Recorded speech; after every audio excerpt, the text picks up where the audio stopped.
In this section, we are now going to discuss about congruence and congruence of triangles. What do you mean by congruence? Suppose if you consider two objects, if the shape and size of those two objects are same, then those two objects are said to be congruent. Let us consider an example. Suppose here are the two 2000 notes. So if you observe these 2000 notes, aren't they of same size? Yes, right? And check their shape. So they are of same shape, right? Hence, these two notes are said to be congruent. In order to understand the congruence of line segments, let us consider these two lines, line AB, line CD. So for these two lines, if you observe, the lengths of these two line segments are said to be same. Hence, these line segments are said to be congruent.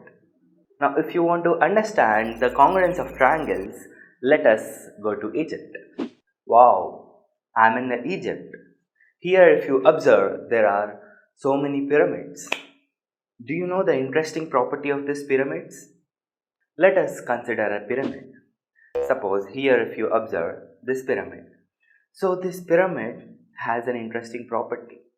If you open up all these triangles, if you observe, they are said to be congruent. How is it possible? Let us take two of these triangles. If you observe these two triangles, check their sides.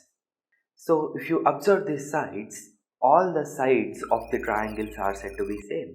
If you observe, all the sides of the triangles are same. And even the shape, if you observe, the shape of these two triangles are also equal.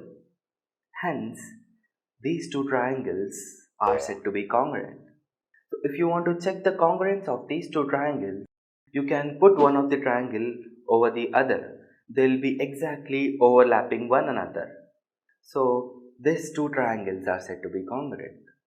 You can flip them, you can roll them, and you can slide them. So in each of these cases, in every case, they will be overlapping each other.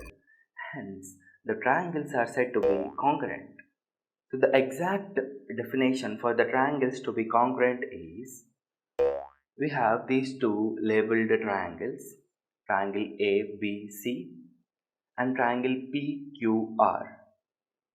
The side AB, if it is equal to the side PQ, and if the side BC is equal to QR, and if the side CA is equal to the side RP, then the three corresponding sides of these two triangles are equal. And if you observe the corresponding angles, angle A is equal to angle P, angle B is equal to angle Q, angle C is equal to angle R. If the sides of one triangle are equal to the corresponding sides of the other triangle, and if the angles of the one triangle are equal to the corresponding angles of the other triangle, then the triangles are said to be congruent. So we can represent that triangle ABC is congruent to triangle PQR. Now let us learn about the criteria for the congruence of triangles.